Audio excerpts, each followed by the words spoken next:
మీ కుటుంబంలో అయినా నా కుటుంబంలో ఏమవుతుంది, ఏం జరుగుతుంది అనేది అది మీరు పట్టించుకోవద్దు. కేవలం ప్రార్థన చేయండి. మీ ప్రార్థననే ఆ కుటుంబంకి మార్చేస్తుంది. హల్లెలూయా. మీ ప్రార్థననే ముందుకు తీసుకుని వెళ్తుంది. హల్లెలూయా. మీ ప్రార్థననే కుటుంబంలో శాంతి సమాధానం తీసుకొస్తుంది. హల్లెలూయా. మీ ప్రార్థననే మీ కుటుంబంలో ఎవరైతే మాట అయినట్లేరు, ఎవరికి ఉద్యోగం లేదు, ఎవరైతే ఈరోజు రోగాల్లో ఉన్నారు, జవాబిస్తున్నారు, మీ ప్రార్థనని వాళ్ళకి మార్చేస్తుంది. హల్లెలూయా. ప్రార్థనలో అంత శక్తి ఉన్నాయి. ఈరోజు ప్రార్థన చేయకుండా ఈరోజు రకరకాల ఆలోచనలో పడిపోయి ఈరోజు దేవుడు రాజ్యం నుంచి మేము దూరం అయిపోతున్నాము. చూడండి, యేసు ప్రభుకి చిన్న చిన్న పరీక్షలు వచ్చింది సైతాను ద్వారా. యేసు ప్రభు ఎప్పుడైతే మనుషు స్వరూపంలో ఉన్నారు, ఆ టైంలో పరీక్ష వచ్చింది. మీకైనా నాకైనా తప్పకుండా వస్తుంది. ఎందుకైతే మేము యేసు ప్రభుకి నమ్ముతున్నాము. ఎవరికి? సృష్టికర్త అయిన యెహోవాకి నమ్ముతున్నాము. కాబట్టి సైతాన్కి ఇష్టం లేదు మీరు నేనే పరీక్షలో పడిపోవాలి, దేవుడు రాజ్యం నుంచి దూరం అయిపోవాలి, ప్రార్థన నుంచి దూరం అయిపోవాలి. సైతాన్కి అదే కావాలి. సైతాను ఏ మాట అయితే చెప్పినారు ఆ మాటకి యేసయ్య జవాబు ఇచ్చారు. మీ ఆలోచనలో సైతాన్ ఒక మాట తీసుకొస్తుంది కదా, మీరు వాక్యం ద్వారా సైతాన్ని మాట్లాడండి, పారిపోతారు. ఒక్క మాట దేవుడు చెప్పిన ఈ మాటలో సైతాన్కి ఇంకా అవకాశం లేదు. ఇంకా పరీక్ష తీసుకుని రావడానికి.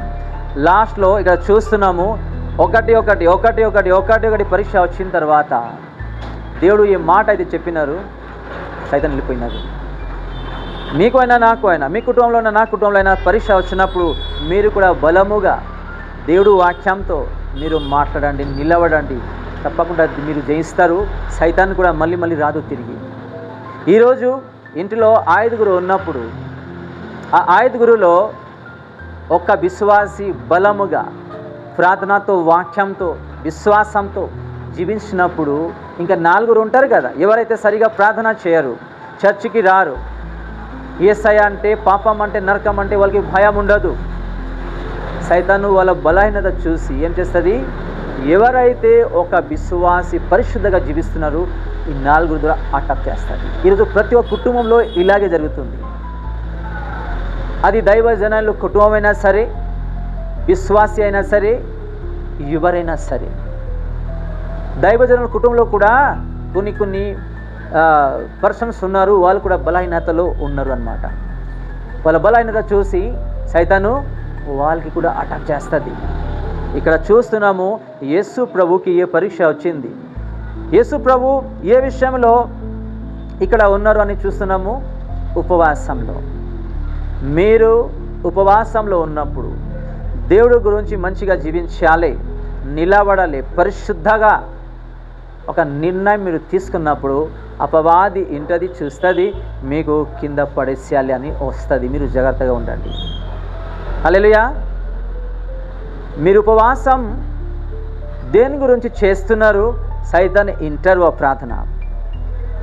ప్రార్థన అయిన తర్వాత ఉపవాసం దీని గురించి మీరు ఉన్నారా, మీకు ఎలా చేస్తే ఉపవాసం ఆగిపోద్ది, వేస్ట్ అయిపోద్ది, మీరు చేయకుండా చేస్తుంది సైతాన్, అదే చేస్తుంది. ఒక సిస్టర్ గురించి చిన్న సాక్ష్యం మీకు షేర్ చేస్తూ ముగిస్తాం.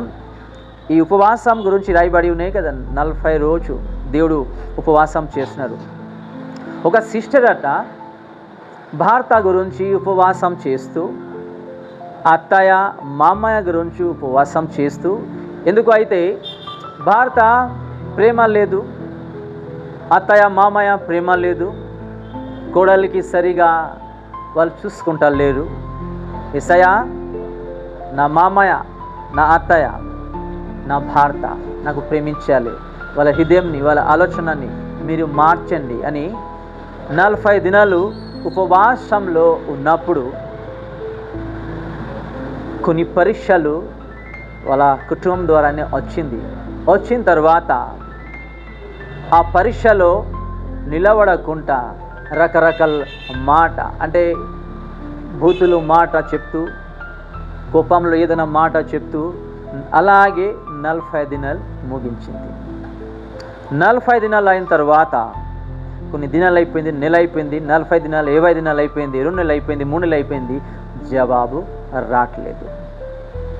ఒక అయ్యగారికి ఫోన్ చేసినారు, అయ్యగారు నేను 40 దినాలు దీని గురించి ఉపవాసం చేస్తాను, నాకు ఎందుకు జవాబు ఇవ్వట్లేదు. ఓకే అమ్మా, మీరు 40 దినాలు ఉపవాసం చేస్తారు కదా, మీరు ఎలా చేస్తారు, ఎన్ని సమయం దేవుడికి ఇచ్చారు, కొన్ని నాకు తెలియచేయండి అంటే, ఆ సిస్టర్ అట ఇలా జరిగింది కుటుంబంలో ఉపవాసం చేసినప్పుడు. మరి ఎలా మీకు జవాబు వస్తుంది? మీరు ఉపవాసంలో ఉన్నప్పుడు మీరు ఎలాగైతే అలాగ నోటి నుంచి మీరు మాట్లాడతారు, కోపం పడతారు. మీరు ఉపవాసం టైంలో ప్రార్థన లేకుండా, వాక్యం లేకుండా మీరు ఇదే విషయంలో మీరు టైం వేస్ట్ చేస్తే యేసు ప్రభు మీకు ఎలాగ జవాబిస్తారు? ఆ ఉపవాసం వేస్ట్ అయింది. అలాంటి ఉపవాసం మళ్ళీ మీరు చేయొద్దు. మీరు ఒక వారం రోజు చేయండి, 3 దినాలు చేయండి, 10 రోజు చేయండి, లేకపోతే 20 దినాలైనా 21 రోజు అయినా మీరు చేయండి, అని స్పష్టంగా చేయండి. మీ రూమ్లో, మీ గదిలో ఎవరు రాకుండా మీరు ముందు చెప్పండి, నేను ఈ రోజు నుంచి ఈ రోజు వరకు నేను ఉపవాసం చేస్తున్నాననే మీరు డిస్టర్బ్ చేయొద్దు. మీ గదికి, మీ రూమ్కి ఎవరు రాకుండా మీరు ప్రార్థనలో ఉండండి, పరిశుద్ధంగా చేయండి. అపవాదకి, మనుషులకి చోటు ఇవ్వకుండా దేవుడికి చోటు ఇస్తూ మీరు బలముగా మీరు ఉపవాసం చేయండి అని కొన్ని పాయింట్ చెప్పిన తర్వాత, ఇలాగ నా లైఫ్లో జరిగింది, మళ్ళీ నేను చేయకూడదు అని మళ్ళీ ఆ సిస్టర్ ఏం చేస్తారు, మళ్ళీ ఉపవాసం చేస్తారు. 21 రోజు ఉపవాసం అయిన తర్వాత కొన్ని రోజు దేవుడు చూసి ఆ ఉపవాసంకి జవాబిచ్చారు. హల్లెలూయా. వాళ్ళ అత్తయ్యని, మామయ్యని, భర్తని పూర్తిగా మార్చేసి కుటుంబం అందరూ కలిసి ఇప్పుడు ఆరాధిస్తున్నారు. హల్లెలూయా. ఉపవాసం చేయాలంటే బలముతో మంచిగా చేయాలి. ఉపవాసం చేసినప్పుడు మీకు అపవాది మీకు తప్పకుండా పరీక్ష తీసుకొస్తుంది. ఇక్కడ చూస్తున్నాము, యేసు ప్రభుకి ఎలాంటి పరీక్ష తీసుకొచ్చింది? ఏ టైంలో? ఉపవాసంలో ఉన్నప్పుడు. ఉపవాసం అయితే చిన్న విషయం కాదు. మీరు నార్మల్గా ప్రేయర్ చేయండి, ఉపవాసం ప్రేయర్ చేయండి. ఉపవాసం ప్రార్థనకి, నార్మల్ ప్రార్థనకి ఎంతో డిఫరెన్స్ ఉంటుంది అన్నమాట. ఉపవాసం ప్రార్థన మీరు పరిశుద్ధంగా చేస్తే దేవుడు మీకు జవాబిస్తారు, ఆశీర్వదిస్తారు. ఇక్కడ చూస్తున్నాము, ఫస్ట్ అనేది మీరు రొట్టె తినండి. రెండోదిగా మీరు జంప్ అయిపోండి. యెహోవా అయిన సృష్టికర్త దూతల్ని పంపిస్తూ మీకు కాపాడతారు. మూడోదిగా లోకం చూపిస్తూ, ఈ మూడో విషయంలో యేసు ప్రభుకి సైతాను పరీక్షించారు. మీకు కూడా ఫుడ్ విషయంలో, లోకం విషయంలో, మీరు పడిపోయిన విషయంలో సైతాను అపవాది మళ్ళీ తొక్కేయాలి అని, కింద పడేసేయాలి అని పరీక్ష తీసుకొస్తుంది. మీరు జాగ్రత్త ఉండండి. మీ కుటుంబంలో రకరకాల సమస్య ఉండవచ్చు, లేకపోతే సైతాన్ ద్వారా, మనుషు ద్వారా ఇప్పుడు వస్తుంది. దాని గురించి ఇలాగ మేము ప్రార్థించాలి, నిలబడాలి. వాక్యాంశరంగా యేసు ప్రభు ఇలాగ నిలబడినారు, మేము కూడా నిలబడాలి అని ఒక నిర్ణయం ఈరోజు తీసుకుందాం. ఇచ్చిన వాక్యం ద్వారా దేవుడు మా ప్రతి ఒక్కరిని ఆశీర్వదించు కాక. ఆమెన్.